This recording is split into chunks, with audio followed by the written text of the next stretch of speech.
Olá a todos, sejam bem-vindos ao De Olho no Mercado. Hoje é terça-feira, 20 de dezembro de 2022. No vídeo de hoje, nós vamos fazer uma análise a partir do gráfico mensal dos principais ativos da Bolsa de Valores brasileira, do índice do dólar, as principais ações que compõem o Ibovespa, alguns índices, os principais índices também, e os papéis que mais subiram e caíram ao longo deste ano. Então, basicamente, hoje a gente vai fazer um balanço anual do que aconteceu, tá?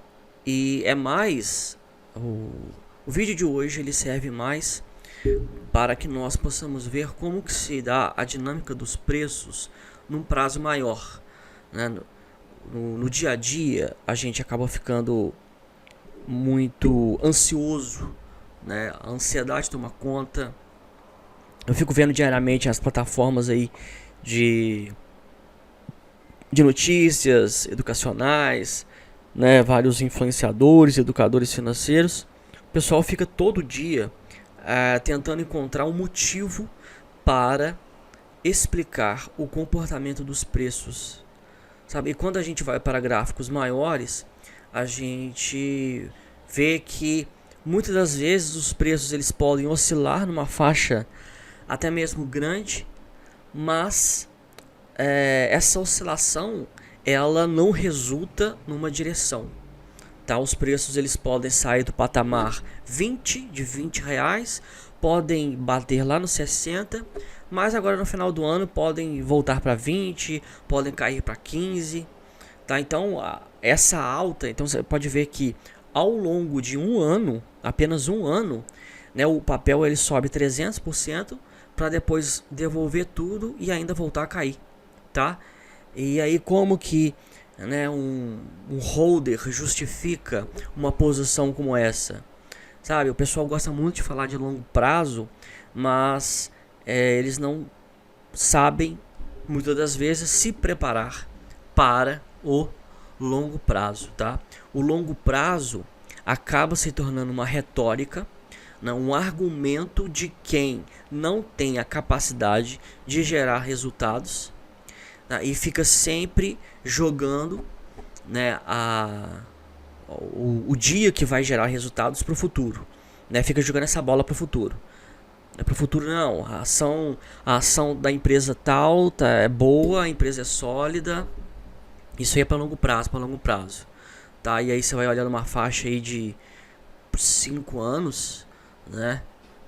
A empresa caiu e subiu quase que não saiu do lugar, né?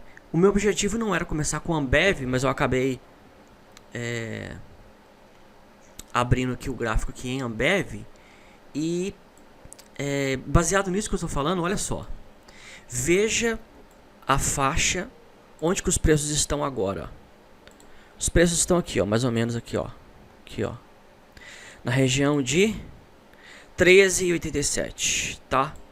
Beleza, vamos colocar aqui 14 reais, para ficar mais exatos. 14 reais, tá na faixa de 14 reais, beleza. Vamos ver os últimos anos. Esse daqui é o gráfico mensal, tá? A gente vai olhar o gráfico mensal hoje. Tá, Ambev, depois que fez a IPO lá em 99, né, os papéis vieram subindo, né, numa crescente, atingiu um certo platô aqui, ó, em 2013, 2014, ficou andando de lado esses 2 anos, 2015 uma leve valorização, 16 andou de lado o ano inteiro, 17 foi onde que atingiu o topo histórico, lá em cima R$ 21, tá? 18 foi queda, o ano inteiro, queda fortíssima, 18, tá? 2019 tentou se recuperar, não conseguiu atingir o topo histórico, tá? 2020 foi queda fortíssima. Na verdade, 2020 foi o ano que mais caiu, né? Se você pegar aqui, ó, essa faixa aqui, ó, de queda, a gente pode até traçar até simplesmente uma linha aqui, ó, tá? Aí olha só, esse aqui é o tamanho da queda, tá? Você pode ver que em ano nenhum outro ano, né, houve quedas, a queda tão expressiva, né? Nem os anos de correção aqui, ó, Se bem que aqui bateu, né? Aqui em 2007, 2008, a crise de 2008 bateu. Ou seja, 2020, a queda de 2020, ela equivale à queda que teve em 2007, 2008. Tá? Então aqui nós podemos falar que teve uma crise, né, por causa da pandemia, né? Por conta da pandemia, estourou a pandemia em março e aí os preços caíram vertiginosamente. Mas veja que Ambev bateu 14 pela primeira vez no início de 2015. Foi a primeira vez que o preço bateu em 14. Primeira vez. Desde 99. Depois que fez o IPO. Tá? Então foram 16 anos. 16 anos para o papel bater 14 reais. Nisso, de 2015 até 2022, tá? 2015, 2016, 2017, 18, 19, 20, 21, 22. 7 anos. Nesses 7 anos, os preços eles tiveram uma oscilação de alta, oscilação de queda, mas na fritada dos ovos, ele volta para o mesmo patamar de 2015, de topo histórico de 2015, tá? Então veja que quem carregou Ambev desde 2015 tá no mesmo patamar de preços desde aquele ano, tá? E aí, né, os preços oscilaram para cima, oscilaram para baixo, tá? Quem não saiu aqui não conseguiu pegar esses ganhos, tá? E quem não conseguiu comprar aqui depois que ele fez essa mínima, não conseguiu comprar e fazer um preço médio aí para jogar esse preço ainda de compra mais para baixo, tá? Então assim, veja que depois de 7 anos, tá, o mercado ele ainda está olhando para a empresa e ele ainda está enxergando a empresa com o mesmo valor, tá? Depois de 5 anos, será que esses 7 anos, aliás, a empresa não teve lucro, não teve dividendos suficientes nem nada? Possivelmente não, tá? Possivelmente não, né? O mercado, os preços que a gente encontra os ativos hoje, você olha para a Ambev, tá mais ou menos a 14 reais. Isso daqui é fruto não apenas da negociação de traders, tá? Negociação fruto de especulação, mas também fruto de posições, tá? De investimento, de fundos e etc. Portanto, os preços atuais eles são resultante da interação entre quem especula e quem investe, tá? Então, não é assim uma definição ou uma indefinição. Ele não é fruto de fatores somente de indecisão, de indefinição, sabe? São também frutos de fatores de decisão. São principalmente os traders institucionais, os fundos de investimento, que se debruçam sobre o valuation da empresa, fundos grandes que têm assento no conselho de administração, sabe? É o consenso, o preço ele é o consenso aí dessa resultante, tá? Então, olhando assim, Ambev no seu histórico, a Ambev ela não é uma empresa que tem um upside, tá, no seu histórico, né? Ela não é uma empresa que ela tá em 14 reais, mas ela já teve 2, 3 vezes o preço atual. Não teve. É uma ação que, veja que ela anda muito de lado, tá? Essa ação é uma das preferidas, se não a preferida, de quem faz operações estruturadas, porque ela fica muito no mesmo faixa de preços. Então o pessoal adora aí fazer financiamento, enfim, adora carregar, não tem muita volatilidade em relação às outras ações, né? Os preços não esticam muito para cima ou muito para baixo. O pessoal gosta de fazer muito aí essas operações estruturadas para ganhar com essa pequena oscilaçãozinha. Não gera muito calor, né? Essas oscilações e essas oscilações elas acabam gerando um reflexo nas opções, né? As opções elas têm uma sensibilidade muito grande, né? E aí qualquer movimento, né? Elas têm Elas não têm um comportamento linear, mas sim exponencial.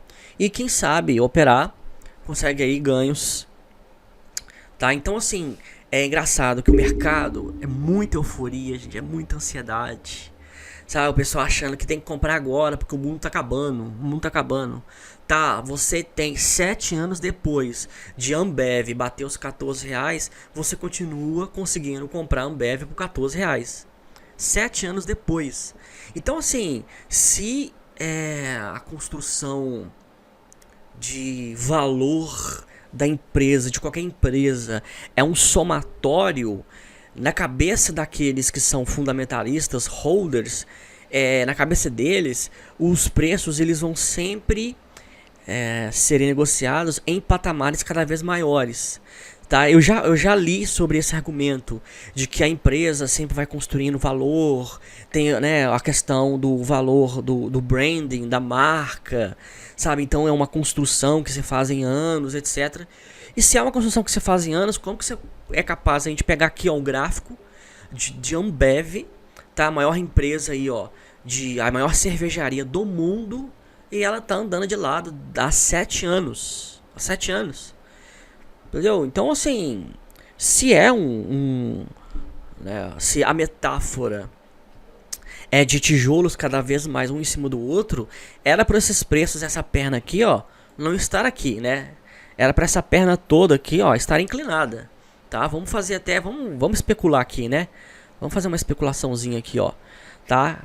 Essa aqui foi a perna toda que teve de lado. Se essa perna tivesse a mesma angulação da média de 20 períodos de quando o papel estava em tendência de alta no gráfico mensal, no mínimo, era para os preços estar batendo lá os R$ 93. Tá? Isso aqui é uma forma muito grosseira de analisar. Tá? Mas eu simplesmente estiquei, dei de maneira muito a grosso modo, né? Dei uma virada aqui, ó. Então aqui, ó, se fosse pegar do patamar anterior, seria lá para os R$ 100. Vamos arredondar aqui um pouquinho mais para baixo para ser mais conservador. Era para a Ambev estar nos R$ 100, né? Se fosse a R$ 10 a cada ano, lá é R$ 116. Aí não tá em R$ 14. Então, né, essa ideia de que a construção de riqueza de uma empresa ela se dá de uma maneira linear é mentirosa. É uma ideia errônea. Tá? De fato errônea. E nós temos aqui, ó, primeiramente o índice Bovespa. Esse índice é o principal índice da Bolsa de Valores brasileira, que compõe as blue chips, as maiores empresas da Bolsa de Valores, as empresas que têm o maior valor de mercado, tá? E você pode ver que os preços também estão batendo ó, em patamares nos quais ele estava lá em 2019, tá? Lá em 2019. Desde 2019 estão andando de lado. Teve uma queda muito forte em 2020, recuperou, mas também os preços estão aqui, ó, dentro dessa faixa. Tá? Dentro dessa faixa. Você pode ver que as bandas de Bollinger estão flats. Quando a gente fala que elas estão flats, é que elas estão laterais, andando de lado, tá? E com isso, essa representação visual que nós estamos vendo dos candlesticks, ela nada mais é do que o consenso de mercado, né? Os players também estão com um alto grau de indecisão, porque aqui dentro dessa faixa de preços que já vem desde 2020, 2020 nós tivemos aqui essa queda por conta da pandemia, mas aí meados de 2020 ele se recuperou e aí desde então vem trabalhando nessa faixa, tá? Isso daqui reflete uma indecisão por parte do mercado, tá? Já que esse índice, o comportamento dele é a resultante de todas as principais ações das principais empresas do Brasil, tá? A gente pode ver que se os preços andarem de lado, os players eles não estão entendendo que os últimos 3 anos foram anos para se acumular ações, para se comprar mais do que vender. Tá? E por outro lado também teve um equilíbrio também nas vendas. Não teve também apostas fortes nas vendas. Tá? Então o mercado meio que ficou equilibrado. Tá? E aí a gente pensa nessa riqueza toda né, que essas empresas aí efetuaram e que por que será que essas riquezas elas não foram retratadas aqui no gráfico de preços, tá? Porque certamente as empresas elas não estão desassociadas da economia, tanto da economia nacional quanto da economia global, né? Então, assim, o que acontece também com a economia reflete diretamente nas empresas. Então, não adianta o pessoal querer fazer igual agora, né? Agora nós estamos passando por um momento em que muitos estão com o discurso de que está tudo barato. Ah, está tudo barato, é hora de comprar, está tudo barato, é hora de comprar.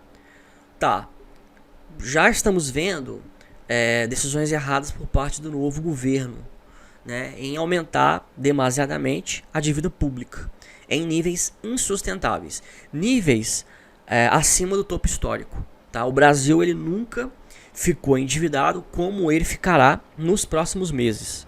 Tá? A partir do momento que o governo começar a emitir todo esse dinheiro aí, ó, né, para sustentar todas as políticas sociais, previdência e etc., o Brasil vai atingir um nível de dívida que ele nunca atingiu.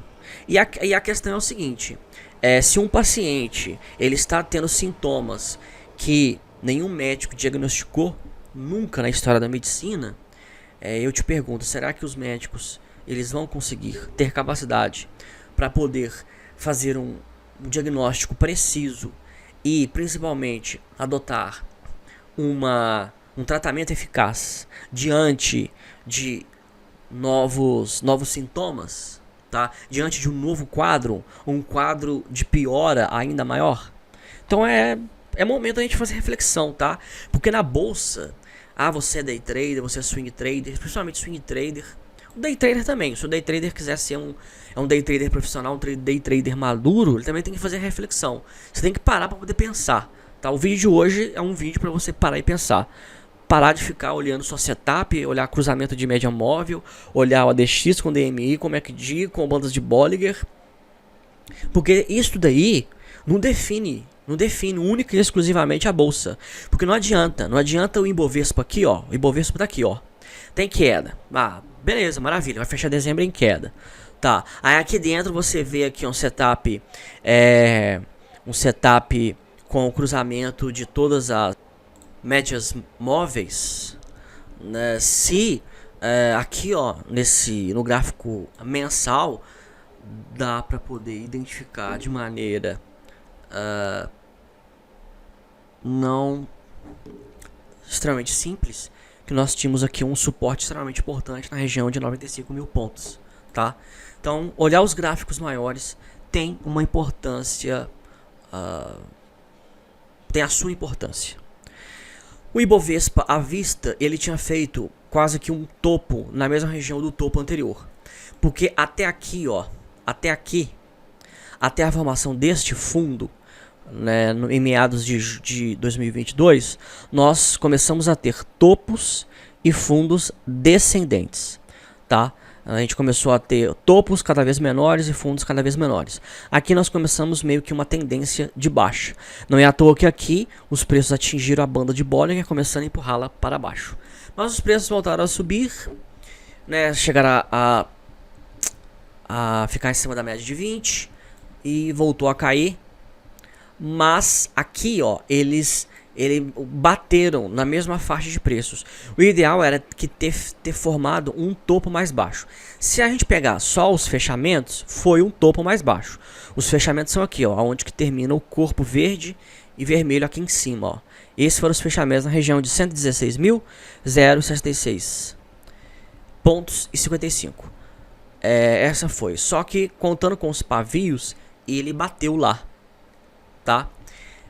Então, assim, o que a gente precisa esperar para ver esse novo fundo, se vai ser um fundo também da mesma região, se vai bater nos 95 mil pontos e não vai conseguir romper abaixo, ou se vai romper. Tá? Aí a pessoa fala assim: mas está em 106 mil pontos, eu vou ter que esperar chegar a 95. Até lá muita gente já ganhou dinheiro, você não é trader profissional, que não sei o que. Olha, você pode, cada prazo gráfico, determina, apresenta seus setups, seus padrões, e você opera e conduz as suas operações através deles. Tá? Eu estou fazendo uma análise do gráfico mensal. E do gráfico mensal nós vamos ter um padrão de confirmação de tendência de baixa quando romper abaixo dos 95 mil pontos. Tá? Então é um padrão mensal, do gráfico mensal. Porque aí, dentro dessas condições, nós vamos ter, digamos assim, o maior número de evidências, porque o gráfico mensal, ele estará, se este for o caso da queda, ele estará alinhado com o gráfico semanal, que com certeza vai estar em tendência de baixa, com o gráfico diário. Tá? Então nós vamos ter os 3 principais gráficos totalmente alinhados. E quando nós temos este cenário é o cenário em que os grandes players institucionais estão posicionados. Tá?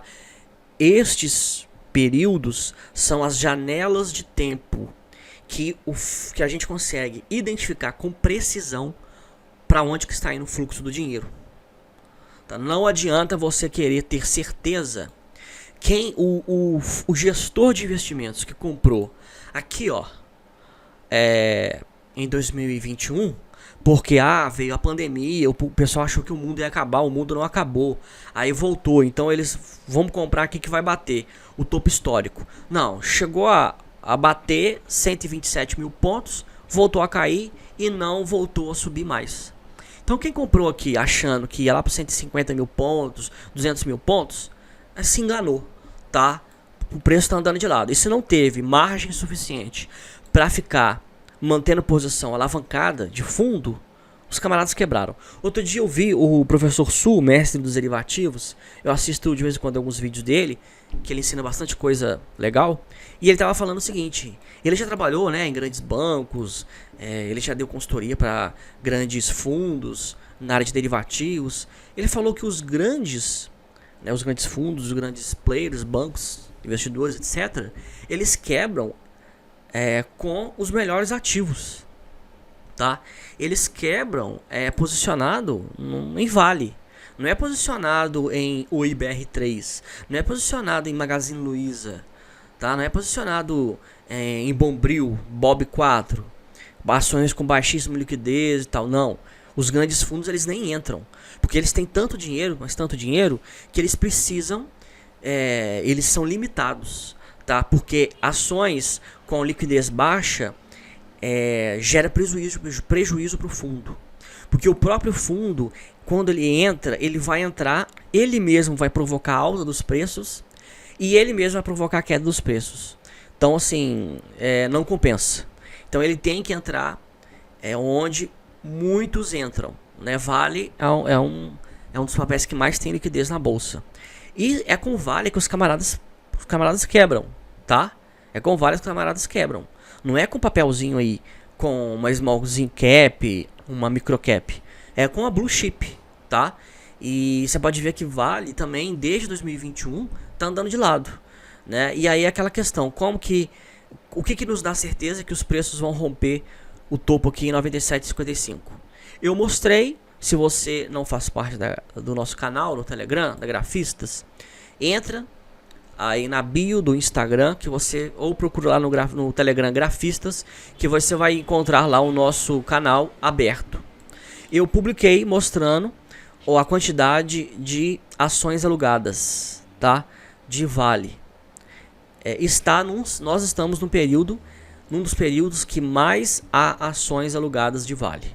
Ações alugadas indica uma certa quantidade de investidores, traders que estão apostando na ponta vendedora. Porque para eles poder sustentar uma posição ao longo do tempo, mais do que um dia, eles precisam alugar a ação. Então a quantidade de ações alugadas mostra o nível de pressão vendedora que há no papel. E Vale está tendo um dos maiores níveis de pressão vendedora de toda a sua história. De toda a sua história. Por quê? Porque os camaradas sabem que os fatores macroeconômicos globais não estão favoráveis para pegar o minério de ferro e elevar o minério de ferro, porque a China ela diminuiu muito a sua demanda Então há uma dúvida muito grande se a China vai voltar a consumir, a comprar minério de ferro na mesma quantidade que ela comprava. Tá? Acredita-se que não, que as projeções não serão as mesmas, até porque, né, a China também tem um limite, né? Ela pode crescer, e na verdade ela cresce artificialmente, né? É o governo que de maneira artificial vai imprimir dinheiro, vai comprando, tá? Para poder artificialmente ir elevando todos os números da economia, o PIB e etc. Tá? Só que chega um ponto de exaustão.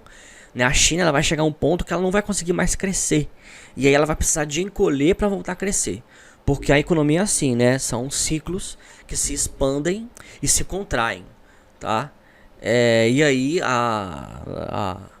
o entendimento do mercado já é que o minério chegou num ponto de exaustão. Então, o upside, a possibilidade de grandes retornos hoje já são menores. E como o próprio papel de Vale está próximo do topo histórico, né, que foi feito aqui, ó, na região de 99,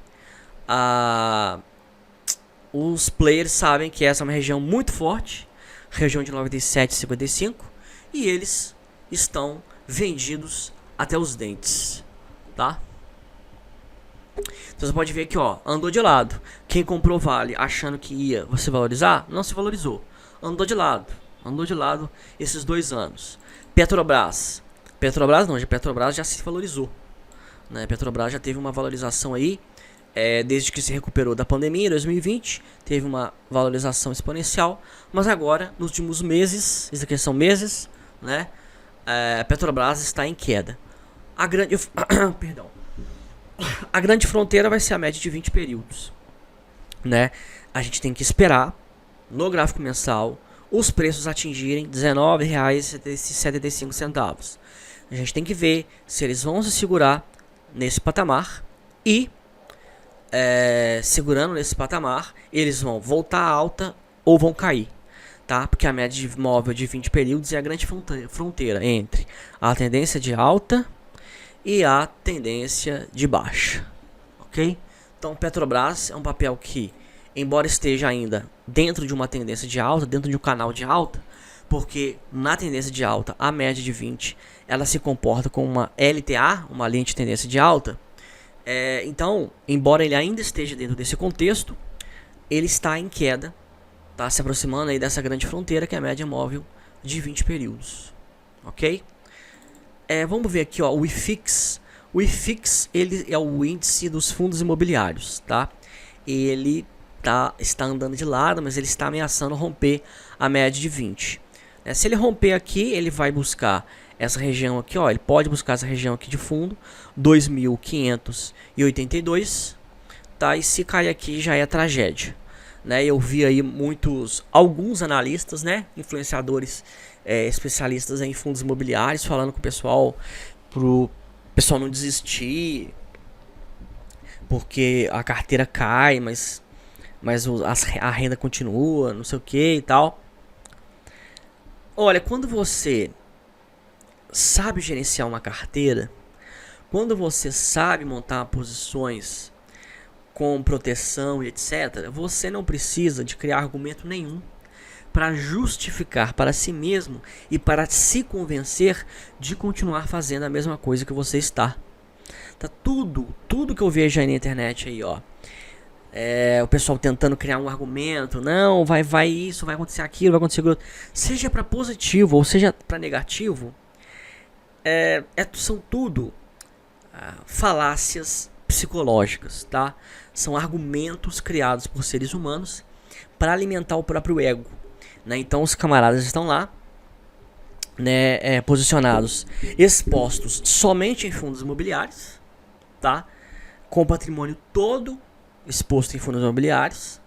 E aí quando tem uma desvalorização, o que acontece? Dos fundos imobiliários. Quando tem uma crise do setor imobiliário, o que acontece com o patrimônio deles? O patrimônio deles cai vertiginosamente, tá? E cai muito forte. Até porque o povo também não pensa nos limites de ganhos que os imóveis geram. Porque imóveis não são empresas, são imóveis, tá? O máximo que pode gerar são aluguéis.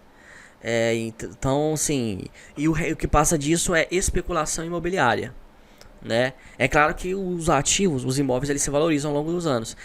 Só que eles se valorizam dentro do contexto de uma economia que cresce, uma economia onde o PIB, o produto interno bruto do país cresce, os juros caem, a inflação cai, e aí com a inflação em queda, o preço dos imóveis sobe, o custo de dívidas cai, porque a inflação e os juros caíram, então as pessoas conseguem pegar mais dinheiro emprestado, e aí conseguindo pegar mais dinheiro emprestado, conseguem comprar bens de valor maior, como por exemplo imóveis, tá? E aí o setor imobiliário se torna aquecido.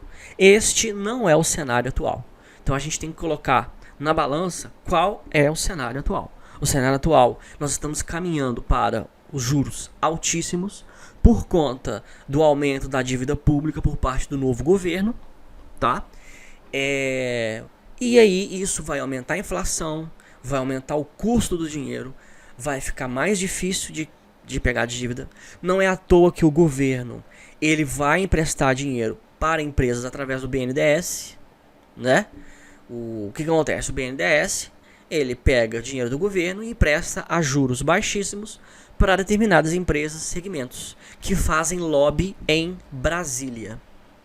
E empresas estas que não teriam condições financeiras de se sustentar se não fosse por conta desses empréstimos, tá? Que sustentam determinadas empresas de determinados setores que na verdade não era para existir, porque na economia, se a empresa ela não está numa situação em que ela pode sustentar, ela consegue gerar lucros que sustente toda a sua produção, existe alguma coisa errada. Ou a empresa está sendo socorrida pelo governo, tá? E aí sem esses benefícios governamentais a empresa não iria se sustentar, tá? O que deveria ser o cenário, tá? Porque uma economia, um país que mantém os perdedores ainda no jogo, é um país que está minando a capacidade dos ganhadores, tá? Que está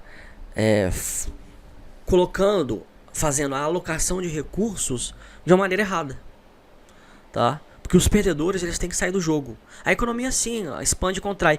Quantos empresários de sucesso hoje que são bilionários com B maiúsculo quebraram? Ou quantos negócios que eles investiram ou investem não deram certo? Tá?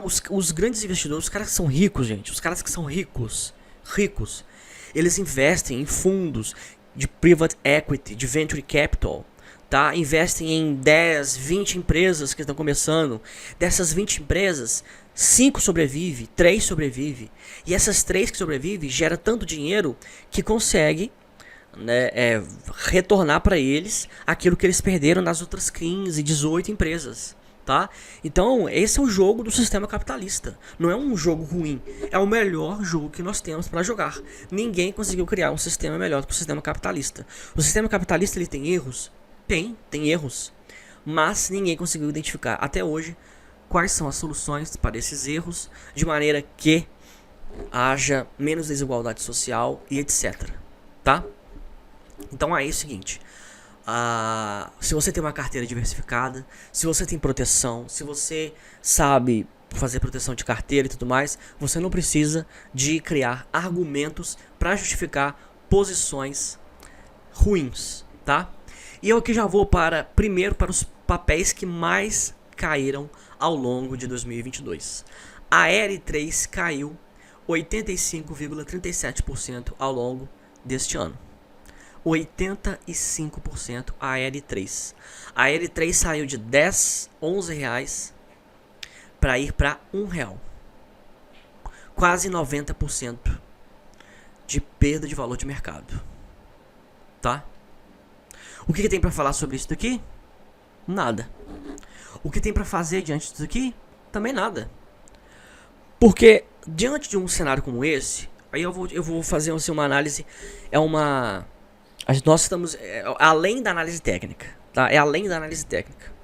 Porque é o seguinte, um papel como esse, ele não tem alta liquidez, tá? Ele não tem uma liquidez tão grande assim para você operar vendido. O seu upside, o seu ganho também, ele será pouco. Você vai entrar vendido em 1,43, tá? Até zero é 1,43. Se você tivesse vendido aqui, ó, nos R$10, R$11, são R$10 para baixo. Tá? Então pensa assim, qual que é o nível que os preços estão? Não é porque ele está numa tendência de baixa que você vai entrar vendido. Você está entrando vendido lá na bacia das almas, né? O papel está lá na bacia das almas, você está entrando vendido, né? Ele tá assim, ele já está na pior situação, no pior cenário, e você ainda quer lucrar no pior cenário? Não, você não vai conseguir. Para mim, uma empresa como essa, um cenário como esse, ele só é bom, ou ele só será bom para quem tem a capacidade de fazer uma análise fundamentalista, fazer uma análise profunda do setor e identificar se essa empresa aqui ela vai conseguir se recuperar. Eu não tenho essas respostas. Eu não tenho. Tá? Então assim, você vê uma ação como essa porque é melhor você encontrar uma situação, uma ação que está na bacia das almas e você compre, né, identifique se há essa possibilidade dela se recuperar e você monte uma posição dessa com essa possibilidade de upside do que você entrar agora vendido, tá? Mas aí é aquela, eu tenho as minhas dúvidas porque as projeções econômicas, elas são de alta dos juros. Então eu não consigo enxergar nenhuma ação, nem a AL3, nem nenhuma ação brasileira que tenha um grande upside agora, que esteja em condições favoráveis para poder subir nos próximos anos, ao invés de cair ou se manter na bacia das almas, tá? RCSL3 também é o segundo papel que mais caiu neste ano, 78%, 21%, né, quase 80%, também está na bacia das almas, tá? ESPA 3 é o papel que também mais caiu. ESPA 3 caiu 83, aliás, ESPA 3 é o segundo papel, 83,54%, tá? O terceiro papel é IRB. IRB 3 está já abaixo de R$1, né? E tem muita gente que está aí, ó, torcendo para IRB voltar. Porque IRB saiu lá dos R$40 e agora está em 80 centavos. Se você comprar 80 centavos e ela tiver aí a possibilidade de voltar para os R$40, mas isso, meu amigo, isso vai ser ao longo dos anos. Isso aqui é ao longo dos anos, tá? E você tem que ser muito bom, você tem que ser fera, para você ir montando agora, posições agora e poder colher aí nos próximos anos, tá? Porque certamente, isso aqui é o gráfico mensal. Ó, se a ação atingiu a bacia das almas agora, e a partir de agora ela vai subir, até o próximo ano, 2023, ela pode estar no máximo na média de 28 aqui, ó, em 1,52. Ou ela vai estar aqui no meio do caminho, né, R$2, ou estourando, se ela explodir, mas explodir mesmo, ela vai estar R$3,26. 3,25 vai ser mais ou menos onde está a média de 20 do gráfico mensal. Tá, então assim, daqui a um ano ela vai estar ainda R$3. É claro, comprando aqui, ó, é mais de quê? Mais de 500%, né? Só que a partir de hoje, você teria que comprar hoje, né? E isso tendo esta certeza, o que ninguém tem, porque ninguém tem a capacidade de prever o futuro. Então veja, eu tô querendo mostrar isso aqui para o seguinte, para te mostrar que mesmo em casos em que há um upside grande, tá? Em que as ações podem estar teoricamente na bacia das almas, a recuperação ela se dá de uma maneira muito lenta, tá? E quem é curto prazista não tem a capacidade de poder fazer esperar, ter a paciência para poder esperar, porque os preços eles vão oscilar para cima e para baixo até subir, se este for o caso, tá? E agora, Ciel é o papel que mais subiu. Ciel subiu 119,99% até hoje, em 2022. Mais de 100% de alta Cielo 3. Só que Ciel também foi para a bacia das almas, né? Estava em 1,89 e de 1,89 até agora foi mais de 100%, né? Então assim, é um preço muito baixo. Qualquer subidinha é 50%, 70%, 100%. Agora, se esse papel vai continuar a subir e ele vai voltar lá para a região dos R$ 20, aí já é outra história, tá? Outra história. Mas Cielo foi o papel que mais subiu ao longo desse ano. Em termos operacionais, no gráfico mensal, só se o preço romper aqui em cima, tá? O preço romper esse topo aqui, ele vai mostrar que aqui foi um repique, uma correção na média de 8 e uma retomada da alta, né? Se ele romper aqui em cima. E é claro, rompendo aqui em cima e estando alinhado com o gráfico semanal e o gráfico diário. Cury 3 subiu 84,54%, está em movimento lateral, né? Ele tem que retomar a alta e romper também o topo histórico. Aqui realmente é o topo histórico, né? O papel não subiu mais do que isso aqui não. Ele atingiu o topo histórico aqui, mais ou menos em 13,30, deu uma corrigidinha, agora está em 12, se romper 13,30, pode ser que suba, pode ser. Você não pode operar o gráfico mensal, porque o gráfico mensal ele tem os stops muito longos, absurdamente longos, tá? Você tem que, o gráfico mensal ele pode te dar uma direção, uma visão macro, mas você tem que no mínimo conduzir a sua posição pelo gráfico semanal, tá? E Mills 3 é o terceiro papel que mais subiu, 73,86% de alta, acaba de fazer um repique na média de 8. Também vamos ver aí se no ano que vem ele vai subir. Digo e repito, tá? Mills 3, Cielo e etc. Elas não estão em Vênus, em Marte. São ações que estão no planeta Terra, tá? E dentro dos limites da República Federativa do Brasil. Então, assim, diante de um governo que vai aumentar os juros, a dívida pública e já está aí, ó, dilacerando a economia, eu tenho as minhas dúvidas se alguma ação consegue ter uma performance de alta neste cenário, tá? Podem ser ações que vão cair menos do que as outras, mas que inevitavelmente também vão cair, tá? Então, a gente tem que ver isso também, o momentum, tá? É o cenário atual na qual nós estamos passando. Para fechar, nós vamos pro mercado internacional, né? E olha só, o SP500, o principal índice da Bolsa de Valores americana, em 2022 ele ficou no negativo, tá? Ele caiu e está fechando no negativo em 2022, tá? Quem diria, né? É um ativo que, ó, sempre seguiu em alta, a não ser aqui em 2020, né? Que nós tivemos aí a pandemia. Mas desde então recuperou tal, mas agora está em queda. E aí é o seguinte, aí a pandemia estourou aqui, foram fatores externos, né? Em 2008 também teve a crise, foi o mercado imobiliário, etc. E é engraçado que nós estamos aqui, ó, vendo a performance dos preços ser a mesma de crises anteriores e nós não estamos conseguindo identificar uma crise. Ninguém está falando que nós estamos no meio de uma bolha, no meio de uma crise. Ninguém fala isso. Sendo que a performance dos preços ela está a mesma. O SP500, se você tiver que olhar um gráfico na sua vida, olha o SP500. Tá? Que você vai ter o termômetro da economia global é aqui, ó, neste gráfico. E se ele está mostrando queda, como que a gente pode falar que o mercado mundial está aquecido? Como que a gente pode falar que o Brasil vai crescer para onde? Se os países mais ricos do mundo estão em recessão e não em alta. E aí como que ninguém está falando sobre isso, sobre recessão? Ninguém está cravando, olha, nós já estamos vivendo uma crise. Ninguém está cravando isso. Mas os preços estão, os gráficos estão mostrando, tá? Então é tempo de muita cautela. Tá? É tempo aí de colocar as barbas de molho mesmo, tá? Diante de tudo que está acontecendo. Para o vídeo não ficar muito longo, eu não vou tratar exaustivamente de todos os ativos, tá? Até porque se você está me escutando até agora, você é um herói. Você escutou exatos 44 minutos.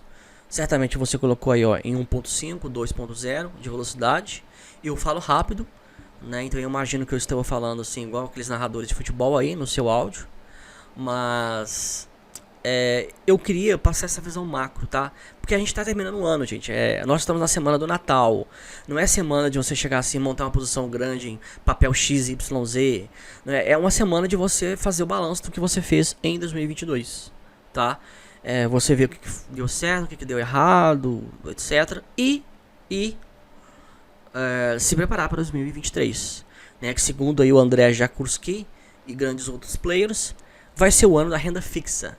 Não vai ser um ano da renda variável, porque os juros vão explodir. Então é isso. Vou ficando por aqui. Qualquer dúvida, estou à disposição. Um abraço a todos e, se Deus quiser, até a próxima.